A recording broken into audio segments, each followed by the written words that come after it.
Coming to question number 27. If you read the question, it says in which city the number of persons having more than 4 cars and less than 7 cars is the least. If we come back to the data, we have already discussed in question number 26 how to find the aggregate number of persons having 3 cars and 4 cars, as well as the aggregate number of persons having 5 cars and 6 cars.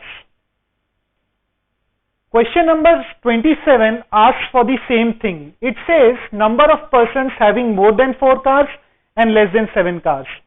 So we need to find the aggregate number of persons having 5 cars and 6 cars. So we need to calculate this number for each of these 6 cities.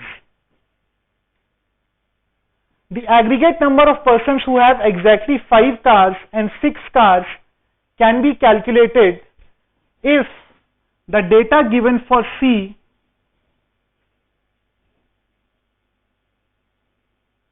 and data given for B, D and E are written in the following manner. So now we get that the aggregate number of persons who have exactly 5 cars and 6 cars for New Delhi is 9. For Bangalore it is 2. For Mumbai it is 1. For Kolkata it is 9. For Chandigarh it is 16. And for Hyderabad it is 7. Coming back to the question, it says in which city this number is the least. When we look at the table, we find that this value is least for the city Mumbai. So my option 1 is the correct choice.